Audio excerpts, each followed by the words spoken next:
Hey guys, it's Dean. Welcome to Manful Yoga. In this video, I'm going to be talking about men, stress, and social media. I'm going to be giving you some strategies and some boundaries that are practical that you can implement in your own life to make sure that social media is not causing you an unnecessary amount of stress.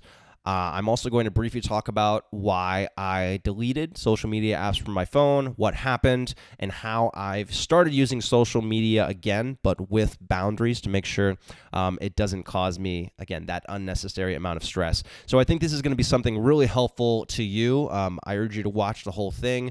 And I do have a lot that I couldn't put in this video because it's just too long. If you want to learn more about my experience with deleting social media, what happened, were there any withdrawal symptoms, what did I do with that extra time, stuff like that, check out the Manful Yoga blog and you can learn more about that. Or if you just really want to see it here on YouTube, then leave me a comment and say, Dean, I want to hear more about blank, and we can think about recording a video for that as well. So let's start off really briefly just talking about why I deleted apps from my phone and what happened. Now, I got to the point in spring of 2021 where I just was really stressed with social media. I was opening up the apps and I just didn't feel good when I opened the apps. I was tense.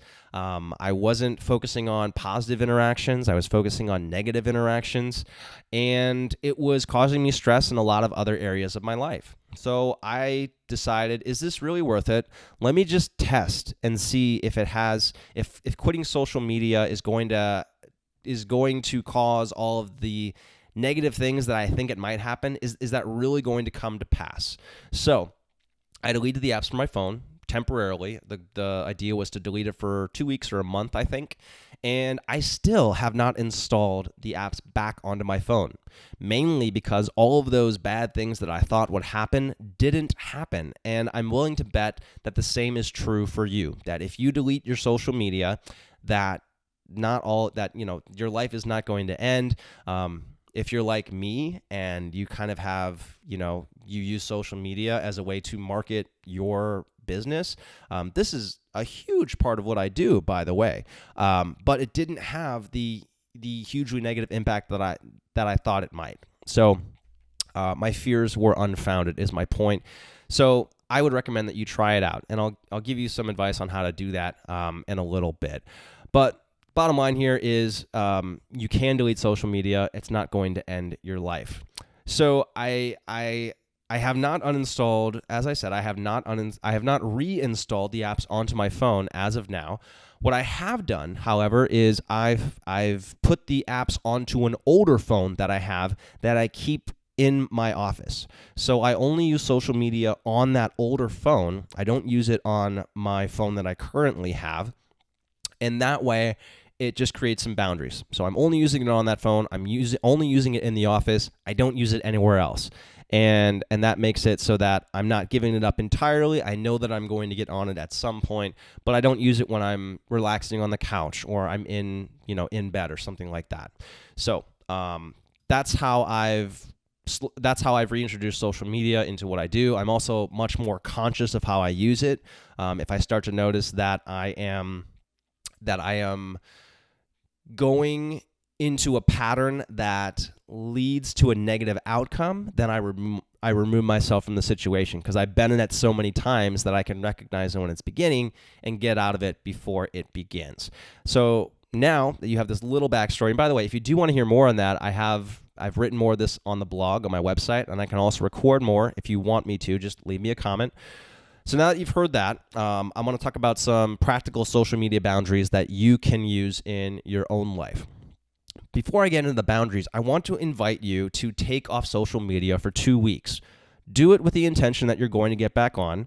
If you want to tell everybody that you're getting off social media for 2 weeks, then you can do that.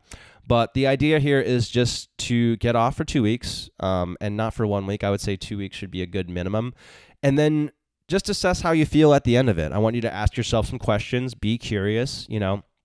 Did anything bad happen? What did I miss out on by not being on social media? what did I do with the time that I would have been doing social media, but I now had free? So ask yourself some questions, be curious, and just see what happens. Again, if your social media is a big part of your business and your livelihood, then just keep that in mind. For me, it wasn't nearly as impactful as I thought, which either means that I suck at social media or people just like me because of my workout videos and they don't care what I'm doing on social media. So I don't know. That's just my experience. So let's talk about creating some boundaries, creating some strategies to make social media less stressful. So the first thing that you can do is treat it like a habit. If you want to do less social media, I want you to treat it just like any other habit and apply habit science. And what I mean by that, with our understanding of habits, with our scientific understanding of habits, we know that if we can disrupt a habit, that we are less likely to do it. We also know that if we can make a habit more difficult, we are less likely to do it. So I want you to ask yourself, what can I do so that it's harder for me to open my phone and open up social media? Well, the first thing you can do is you can make your phone less accessible. So you can move it into another part of the room so that you have to get up and walk and grab your phone in order to open it. You can also uninstall the apps from your phone and only use it on a computer. That way, the only time you use it is if you're on our computer. So there's a lot of things that you can do. Or you can do what I did, and you can put it on an older phone and keep it in one room and don't put it on your main phone. So there's a lot of things that you can do. You just have to think about, again, how can I make it so that it's not as easy to open social media. Second thing I want to invite you to think about is to question what you're willing to put into social media. Personally, I used to put my heart, my soul, a lot of mental effort and energy and time into creating social media. And by that, I really emphasized the heart and soul. I tried to use social media as a way to connect with people. And that's not the best way to connect with people. The best way to connect with people is in person, is with people that you can actually know, that you can interact with. So instead of trying to connect with people, heart and soul on social media, I interact with people in real life instead. And that's something that I had to learn. But I would also urge you to recognize that the more you put into social media, the more that you are opening yourself up and making yourself vulnerable to the unpredictability of comments that you cannot control. So yes, you can spend a ton of time creating something, putting out a controversial opinion, but just recognize that if you do that, then you are opening yourself up to attack and that you are going to be vulnerable because you put time and effort into that. So that's something that I would really be aware of and question whether or not you want to put that much of yourself into something that might not give you that much back. So next thing, be more conscious of your use of social media. So I want you to go into social media asking yourself how you're feeling. What is your current mood? What are you trying to get out of social media right now? Are you using it because you're bored? Are you using it because you're frustrated? Do you want to relieve stress? Are you looking for some sort of sense of connection, or maybe you're trying to fulfill yourself somehow? And if you know that social media doesn't satisfy any of those things, then I want to invite you to do something else. And if you still decide you want to do social media, then I want you to say something to yourself, something like, I'm bored and I'm using social media because I'm bored. I know that I'm not going to feel any better when I'm finished, but I'm going to do it anyways. And just bringing attention to it and calling it out like that is going to help it so that you don't continue to do it as often. Next piece of advice, recognize patterns that lead to negative experiences and avoid them. So this is something that I touched on before, but if you've had a negative experience on social media, then you probably know what the beginnings of that experience look like, right? So maybe it's a certain type of post. Maybe it's a certain content creator. Maybe it's it's a certain type of whatever. But there's a very good chance that you recognize what can set off, your stress or what can trigger you. And instead of getting involved in it, as soon as you recognize that it's going to be stressful, just get out. close the app. Don't keep going with it.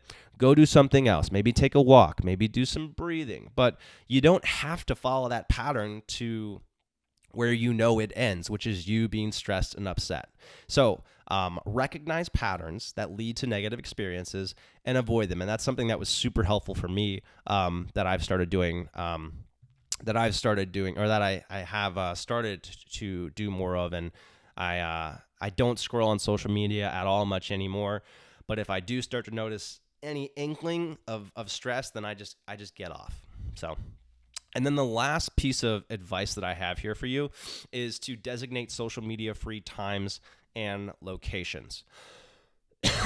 What I mean by this is to make certain locations and certain times social media free. So really easy way to think about this. Don't use social media as soon as you wake up. Wait to get some wins in. And what I mean by that, have your breakfast, do something for yourself, go through some things that make you happy before you open yourself up to the unpredictability that is the comment section of social media.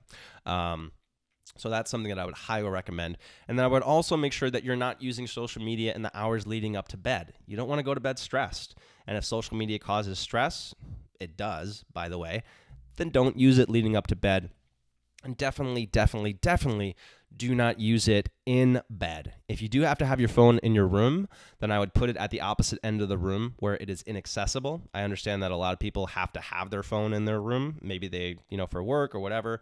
But if you have to have your phone in the room, just make it less accessible so that you're not likely to use it scrolling in bed. Now, there are a lot of other things that I wanted to go through that I just didn't have time in this video. Again, you can see more on that blog that I mentioned, manfulyoga.com/blog. Check out week 3 of Movember on men's mental health and social media stress. And in that, I talk a little bit more again about my experience with quitting social media. And then I also talk about how to get over stress caused by social media. So I talk about things that you can do to actually get rid of that stress, because you're not going to get rid of it by not addressing it. It's just going to sit there and fester. And that's something that a lot of men really struggle with, is not addressing their stress, just burying it down and hoping that we can breathe through it or work out through it or whatever it is. But we need to address our stress. So don't just bury it down, actually deal with it. And that's the last part here. So Manful Yoga, we are raising money all month for Men's Awareness Month. I encourage you to donate to help support us. Our goal is to raise $10,000. We are maybe close to half of that right now. We're also going to be donating 50%. We'll be matching 50% of donations up to $5,000. And we're also donating 5% of our monthly sales from the month of November. Again, why? Because I think that men's mental health is really important. So we want to help with bringing awareness to that. And yeah, you can learn more about that at that blog that I mentioned, manfulyoga.com/blog. There'll be a link in the description here below as well. All right, guys, that's it. Thank you so much for watching. I hope you found this useful, and I will look forward to seeing you on future videos. Bye-bye.